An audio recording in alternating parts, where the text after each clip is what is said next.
Teacher for Cincinnati Public Schools, and now Christine Gibson is getting ready to share her third children's book in the Christine's Big Hair Adventure series. It's called Christine Goes Camping, and Christine joins us now to talk about the message in this new book. Good morning. Good morning. How are you? Good. Good to have you back. I love this. This looks wonderful. I'm just now getting to see it for the first time. But I know you have two other books that are out. Yes.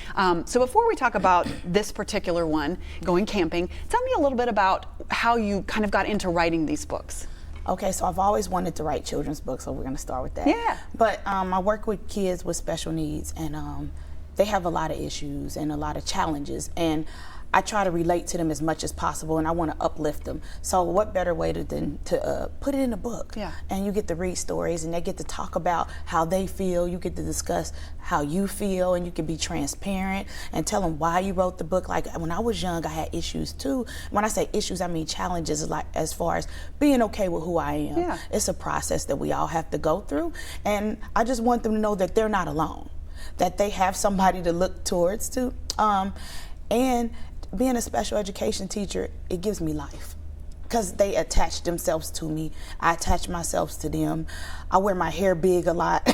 So when they come to school, like, well, I don't have my hair done. I'm like, Miss Gibson doesn't either. You know, so we're all in this thing together, and we're still beautiful, even on the days we don't have our hair done or whatever our issue is. So yeah, that's like my why behind what I do. Yeah, that is just such a wonderful message. And this book in particular, okay. So before, I know you have Christine Goes to School. What was the Christine Goes to Grandma's? Christine Goes to Grandma, and then Christine Goes to School. Yes. And now this one, she's going camping. So what happens in this book? Okay, just got to say this. I love camping. Camping is so fun, although I sleep in the cabins now, not so much tent. But this particular book is her first school field trip, so she's super excited. And she goes on a field trip to a camping facility, campground, and she learns about nature, the things that nature provides, how to build relationship with the things in nature, how to be respectful to nature. I love that. She, in the process, Camp Counselor E is like one of the big naturalists that teaches her all about the animals and their habitats.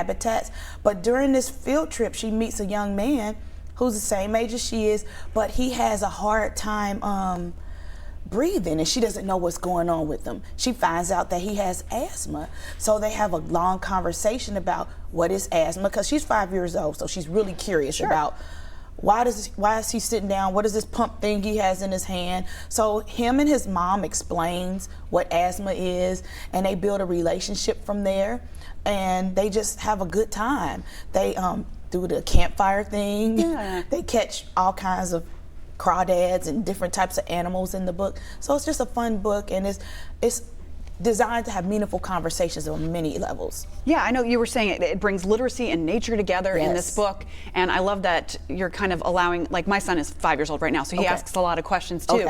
But when you allow it in a format like this where they can just ask a question about asthma and it normalizes. It's like, oh, okay, I know this girl, she has asthma. That's what it is. It's okay. So I love these themes that are in these books. These are great. Where can people find these? So you can go to my website, www.christinesbigharadventures.com, and all three books are available on the website. Okay, and I know you offer some other services that you can find on there as well. So I wish we had more time, but come back when you write the next one. We love you. All right, thank you. So Tara, don't you just love these books?